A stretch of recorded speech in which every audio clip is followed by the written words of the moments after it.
প্রিয় ছাত্রছাত্রীবৃন্দ, শুরুতেই তোমাদের শুভেচ্ছা ও অভিনন্দন জানাচ্ছি আজকের অনলাইন ক্লাসে। আমি মোহাম্মদ মোফাজ্জল হোসেন, সহকারী অধ্যাপক, Manmudpur ideal degree college, Parbatipur, Dinajpur. বর্তমান বিশ্ব প্রেক্ষাপটে করোনার চরমতম একটা পরিস্থিতি বিরাজ করছে। এ মুহূর্তে সারা বিশ্বের মতো করে বাংলাদেশ সরকার শিক্ষা প্রতিষ্ঠান যে বন্ধ, এজন্য ছাত্রছাত্রীদের যাতে করে পড়ালেখা বা বইমুখী করা যায় সেজন্য বিশেষ পদক্ষেপ নিয়েছে। মনমুদপুর আইডিয়াল ডিগ্রি কলেজ এর বাইরে নয়, আমাদের অধ্যক্ষ মহোদয় সরকারের সিদ্ধান্ত বাস্তবায়ন করছে। শুধু তাই নয়, ছেলেমেয়েদের পড়ালেখায় উদ্বুদ্ধ করার জন্য, বইমুখী করার জন্য যা করা দরকার সে চেষ্টা অব্যাহত আছে এবং থাকবে ইনশাল্লাহ। আমি বাংলা সাহিত্যের একজন টিচার হিসেবে আজকের বাংলা সাহিত্যে কবিতার একটি ক্লাস নিতে চাই। কবিতা হচ্ছে তাহারেই পড়ে মনে। তাহারেই পড়ে মনে লিখেছেন সুফিয়া কামাল। তো পাঠের শুরুতেই আমি বেগম সুফিয়া কামালের একটু জীবনী শুধু টাচ করতে চাই মাত্র। বাংলা সাহিত্যে মহিলা কবিদের মধ্যে যে কয়েকজনের নাম আমরা দেখতে পাই, তন্মধ্যে অন্যতম শ্রেষ্ঠ একজন কবি সুফিয়া কামাল। তিনি জন্মলাভ করেছেন 1911 সালে আর মৃত্যুবরণ করেছেন 1999 সালে। তো তিনি জন্মলাভ করেছেন 20 জুন বরিশালে। আমরা সেই সময়টাতে যদি লক্ষ্য করি, বেগম সুফিয়া কামাল তার তদানীন্তনকালে শিক্ষার যে একটা আজকের মতো যে একটা স্বাভাবিক গতি, ব্যাপকতত শিক্ষা প্রতিষ্ঠানের ছড়াছড়ি, জন্মের পর থেকে যে শিশুরা প্রতিষ্ঠানে গমন কিংবা শিক্ষা লাভের সুযোগ পায়, সে সময় পুরুষরাও এই সুযোগটা পায়নি। নারী তো দূরের কথা, নারীরা ছিল আরও গৃহবন্দী। তাদের জীবনটা ছিল, তাদের চলাফেরার অবস্থানটা ছিল চার দেয়ালের মধ্যে, যেন বন্দি জীবন। এই সময়টাতে বেগম সুফিয়া কামাল প্রাতিষ্ঠানিক শিক্ষা পাননি, কিন্তু তারপরেও পারিবারিকভাবে বলা চলে স্বশিক্ষায় শিক্ষিত হয়েছেন। বাংলা সাহিত্যে তিনি জননী অভিধায় আখ্যায়িত হয়েছেন। তিনি নারী শিক্ষা আন্দোলনে তার অবদান রেখেছেন। তিনি বাংলার মানুষের জন্য, বাঙালিদের জন্য শিক্ষার আলো ছড়িয়ে দেওয়ার জন্য আজীবন কাজ করেছেন। তাহারই পড়ে মনে তার কবিতাটি একটি উল্লেখযোগ্য কবিতা। এই কবিতাটি 1935 সালে মাসিক মোহাম্মদী পত্রিকায় প্রকাশিত হয়। এই কবিতাটি তার ব্যক্তি জীবনের প্রভাব, তার চরম ব্যক্তি জীবনের একটা ছায়াপাত ঘটেছে। এর জন্য একটা কাহিনী, একটা ঘটনা উল্লেখ করা প্রয়োজন। বেগম সুফিয়া কামালের প্রথম বিয়ে হয় তার নেহাল হোসেনের সাথে। নেহাল হোসেন তিনি লেখাপড়ার ক্ষেত্রে, তার সাহিত্য সাধনার ক্ষেত্রে বিশালতর ভূমিকা রেখেছেন। আজকের যে সুফিয়া কামালকে আমরা পেয়েছি বা পাচ্ছি, এর অবদান অনেকাংশেই সৈয়দ নেহাল হোসেনের। দাম্পত্য জীবনের যে সুখ স্বাচ্ছন্দ্য, যে স্মৃতি, এটাকে কখনোই ভোলা সম্ভব নয়।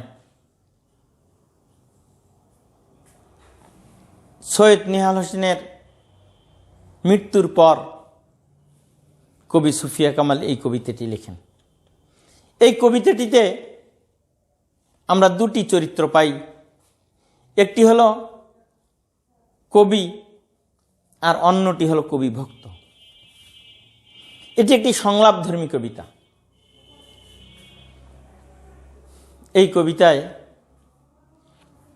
কবি ভক্ত এবং কবি কথোপকথন করছেন, সংলাপ বিনিময় করছেন।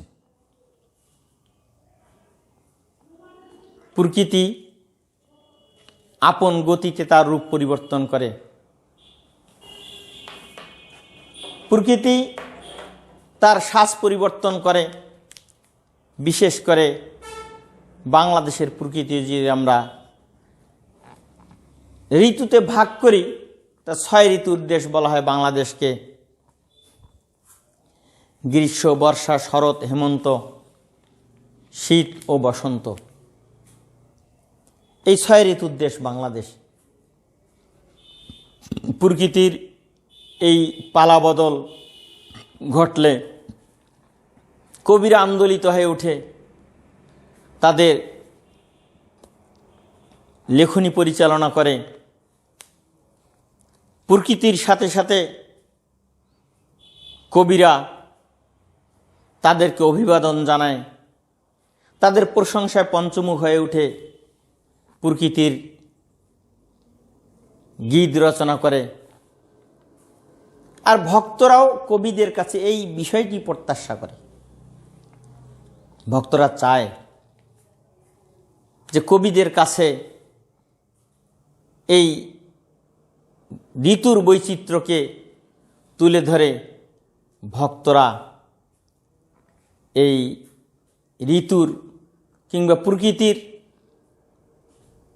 এই গুণগানকে, এই প্রশংসাকে, এই গীতকে গ্রহণ করবেন। আমরা দেখেছি তাহারই পড়ে মনে কবিতায় কবি তার ব্যক্তিগত অনুভূতিকে, তার ব্যক্তিগত বেদনার একটা ছায়াপাতকে তুলে ধরেছেন। তার প্রথম স্বামী গত হওয়ার পর তাকে যে ভুলতে পারেননি, যেন ভোলা সম্ভব নয়। প্রকৃতি এসেছে আপন গতিতে, কিন্তু কবি বেখেয়াল। কবির জন্য সেদিকে কোনো সাড়া নেই। ভক্তরা চাচ্ছে যে এই প্রকৃতির পালাবদল হয়েছে, কবি নীরব কেন? প্রকৃতিতে বসন্ত এসেছে, আর বসন্ত হচ্ছে ঋতুরাজ বসন্ত বলা হয়, অর্থাৎ ঋতুর রাজা। বসন্ত এসেছে পৃথিবীতে নবসাদে সজ্জিত হয়ে, চতুর্দিকের প্রভাব পড়েছে, ফুল ফুটেছে, হাওয়ার পরিবর্তন এসেছে, অর্থাৎ চতুর্দিকে একটা বসন্তের সাজ সাজ রব পড়েছে। কবি নীরব। কবি বসন্ত এসেছে এর জন্য তার অভিভাবন জানানোর জন্য প্রয়োজন বোধ করছেন না। ভক্তরা বেকুল আগ্রহে অধীর হয়ে আছে, কবি নীরব কেন? এর কারণ কি? কবিকে প্রশ্ন করছে ভক্ত, হে কবি, নীরব কেন? ফাগুন যে এসেছে ধরায়, বসন্তে বরিয়া তুমি লবে নাকি তব বন্দনায়। অর্থাৎ তোমার বন্দনা দিয়ে, তোমার গীত দিয়ে, তোমার রচনা দিয়ে তুমি বসন্ত কি গ্রহণ করে নেবে না? ভক্তকুলের প্রশ্ন। কবি জবাব দিচ্ছে, কহিল সে স্নিগ্ধ আখি তুলি, দক্ষিণ দুয়ার গেছে খুলি। কবি বিস্ময়ে অবাক হয়ে ভক্তকে প্রশ্ন করছে, দক্ষিণের দুয়ার কি খুলে গেছে? তার মানে বসন্ত কি এসেছে? কবিকে বারবার এভাবে প্রশ্ন করছে ভক্তরা। ভক্ত বলছে যে তুমি দেখনি এই যে পৃথিবীতে বসন্ত এসেছে, নেবুর ফুল ফুটেছে, এগুলো কবির যেন ভ্রুক্ষেপ নেই। বাতাবি নেবুর ফুল ফুটেছে কি আমের মুকুল? কবি প্রশ্ন করছে যে এরকম পরিবর্তন প্রকৃতিতে এসেছে। কবি আসলে আনমনা। কবিকে জানতে চাচ্ছে তোমার এর কারণ কি, তুমি এমন হয়ে আছো, আনমনা হয়ে আছো, এর কারণটা কি? এরকম তো থাকার কথা না, কবির অবস্থান তো এরকম হওয়ার কথা না। বসন্ত এসেছে, দক্ষিণা সমীর এসেছে, না কবি তুমি নীরব কেন? কবি এক পর্যায়ে কবিকে অনুনয় জানিয়েছে যে ওগো কবি, রচিয়া লহনা আজো গীতি, বসন্ত বন্দনা তব কণ্ঠে শুনি এমোর মিনতি। ভক্ত বলছে তুমি বসন্ত এসেছে, তুমি তাকে তার বন্দনা গান গেয়ে তার প্রশংসা করে তাকে তুমি অভিবাদন জানাও না কেন, গ্রহণ করো না কেন?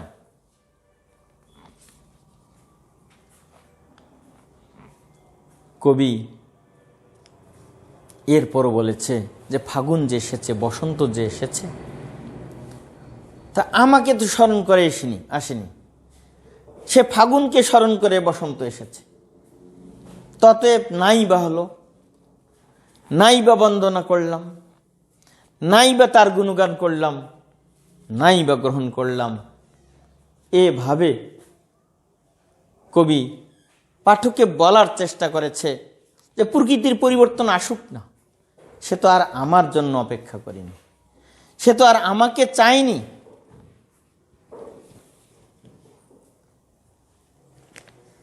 পাঠক আবারও প্রশ্ন করছে, কহিলাম ওগো কবি, অভিমান করেছ কি তাই? যদিও এসেছে তবু তুমি তারে করিলে বৃথাই। কহিল সে পরম হেলায়, বৃথা কেন ফাগুন বেলায়, ফুল কি ফুটেনি শাখে, পুষ্পরাতি লভেনি কি ঋতুর রাজন, মাধবী কুড়ের বুকে গন্ধ নাহি, করে নাই অর্ঘ্য বিরোচন। আসলে বলা হচ্ছে যে বসন্ত তো এসেছে, ফুল ফুটেছে, অর্থাৎ সব কিছুই ঠিকঠাক থেকে গেছে, প্রকৃতি তার আপন গতিতে চলেছে, ফুল ফুটেছে, অর্ঘ্য নিবেদন হয়েছে। অতএব এখানে তো আর আমার মতো কবির আমার তো তোয়াক্কা করেনি, সে তো এসেছে। তারপরও ভক্তের মিনতি, ভক্ত চাচ্ছে যে না, বসন্ত যদিও বা এসেছে, বসন্তের গুণগান যদি না করা হয় তাহলে বসন্ত বৃথা হয়ে যাবে। আসলে একটি কথা না বললেই নয়। কবি নজরুল তার খোকার সাত কবিতায় আমরা দেখি, আমরা যদি না জাগি মা কেমনে সকাল হবে, তোমার ছেলে উঠলে মাগো রাত পোহাবে তবে। আসলে দিন আর রাত্রির যেই পরিবর্তন, এই পরিবর্তনটা সার্থক হবে তখনই যখন আমরা মানুষেরা, আমরা যখন তাকে গ্রহণ করব, তখনই তাদের সার্থকতা। দিন রাতের পরিবর্তন আমরাই তৈরি করতে পারি।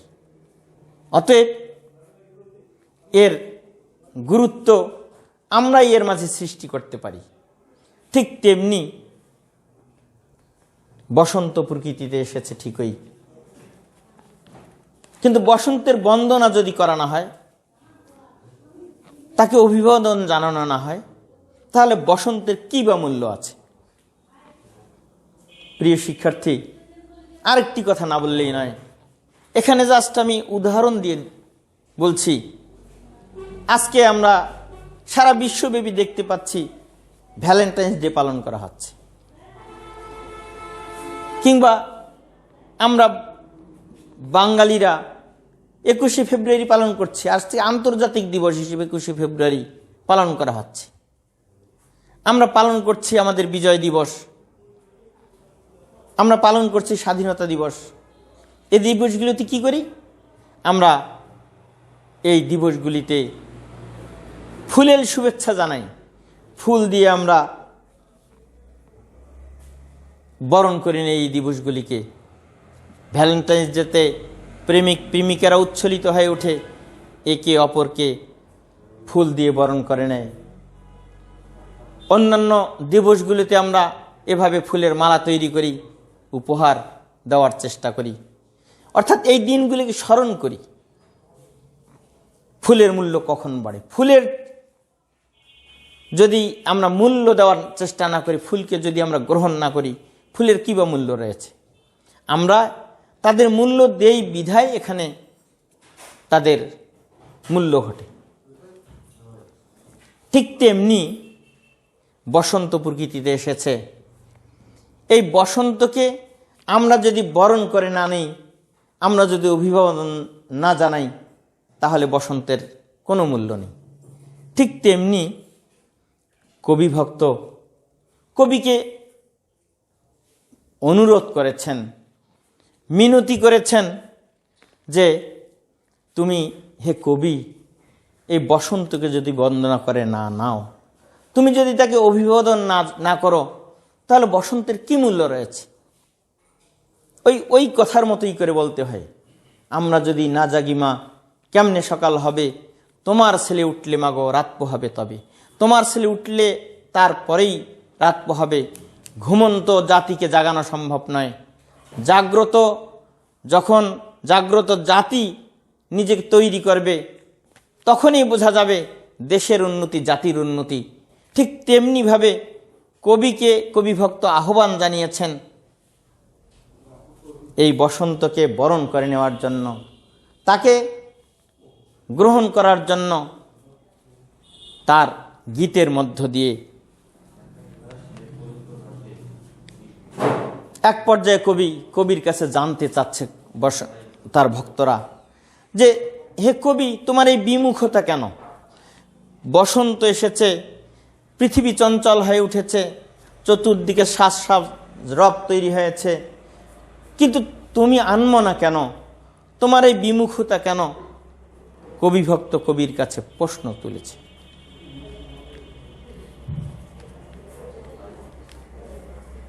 কবি এর জবাবে যে কথাটি বলেছে, আমরা ভূমিকাতেই যে বিষয়টা নিয়ে এসেছি, অর্থাৎ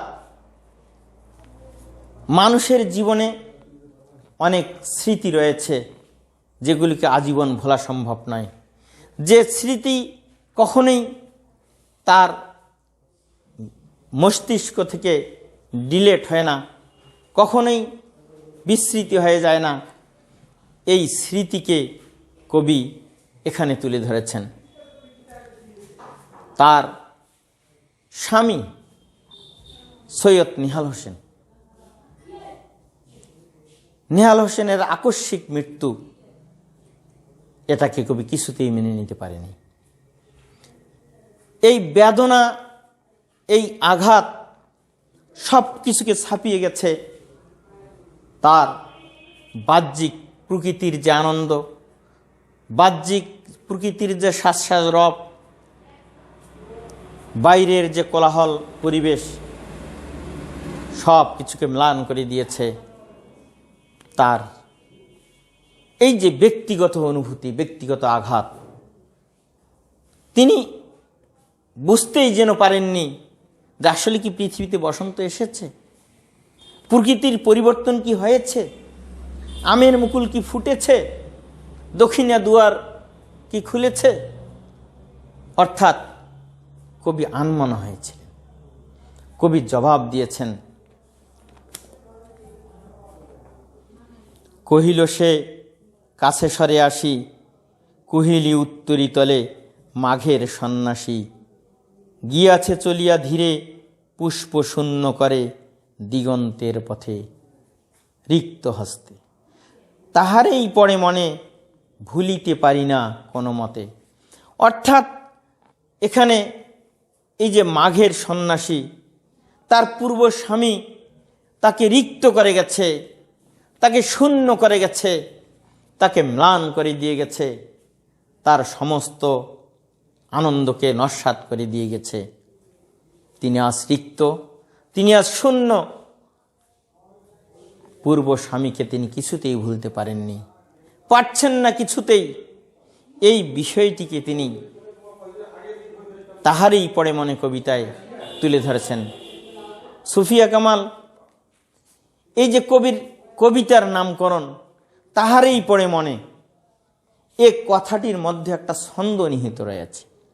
কথাটিকে যদি বলা হতো তাহারে পড়ে মনে,